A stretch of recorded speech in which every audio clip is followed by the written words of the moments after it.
Il y a un élément qui est en rapport avec la puissance de l'Esprit Saint et de la gloire. Nous parlions de cela précédemment comme d'un impact, l'impact de la transfiguration sur ces hommes, l'impact de la vision du Seigneur se percevant comme une puissance. Vous et moi, nous désirons qu'il y ait un impact dans nos vies, qu'il y ait de la puissance, que nos vies puissent l'enregistrer, et que par notre présence, les choses changent. Nous aspirons à ce que quelque chose s'imprime et subsiste par notre ministère. L'impact est en lien direct avec la gloire. Cela s'enregistre, c'est quelque chose qui reste. Les choses peuvent cesser, pour un temps, la gloire peut être voilée. Mais il y a quelque chose qui subsiste. Je confesse que j'ai eu du mal à le comprendre et qu'il y a encore bien d'autres choses à saisir, parce que nous sommes tous ensemble. Comment peut-il se faire que ces trois hommes, et l'un d'entre eux en particulier, ait pu être sur le mont de la transfiguration et qu'à l'heure où il était dans le besoin, ils l'aient tous abandonné et fui pour préserver leur vie?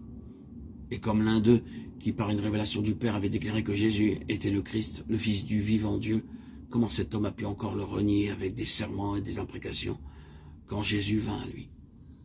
C'est vrai, tout cela a été voilé, la gloire devait se manifester plus tard. Elle vint vers Pierre à la fin.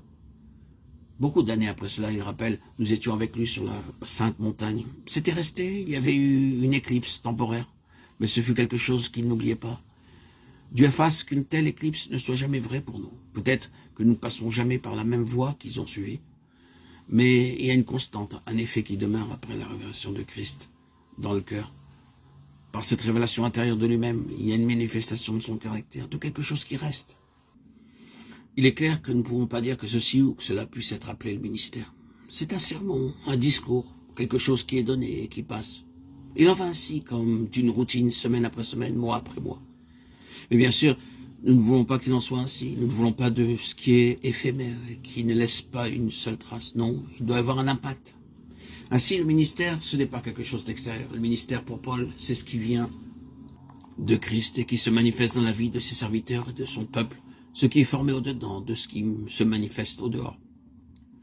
C'est pourquoi, ayant ce ministère selon la miséricorde qui nous a été faite, nous rejetons les choses honteuses qui se font en secret. Nous n'avons point une conduite astucieuse et nous n'altérons point la parole de Dieu, mais en publiant la vérité, ou par la manifestation de la vérité, nous nous recommandons à toute conscience d'homme devant Dieu. 2 Corinthiens 4, 1, 2. Pour être clair, l'apôtre dit que la personnalité et le ministère doivent être un. Combien c'est pénétrant et significatif. Le ministère ne doit pas être une certaine chose. La prédication, l'enseignement est tout ce qui peut être appelé le ministère. Une chose qui serait faite, tandis que l'homme lui-même serait différent et qui laisserait la personne en dehors de cela. Ce que Paul dit catégoriquement ici, c'est que quand vous rencontrez un homme ou une femme véritablement rempli d'esprit, gouverné par l'esprit, ce qu'ils disent procède de leur vie. C'est une partie même de leur vie. Leur enseignement se voit en eux, car il a été forgé dans leur histoire et dans leur expérience.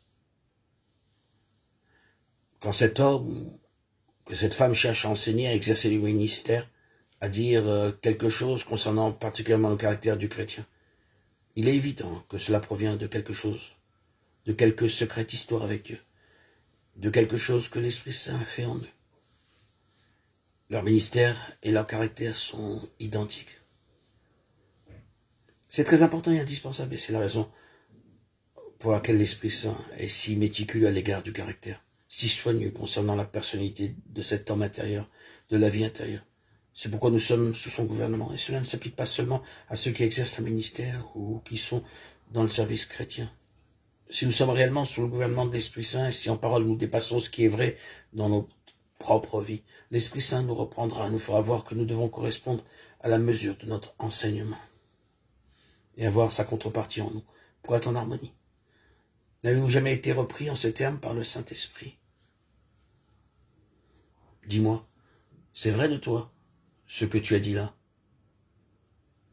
Cette sensibilité est très importante, et si nous sommes honnêtes, nous ne désirerons pas qu'il en soit autrement.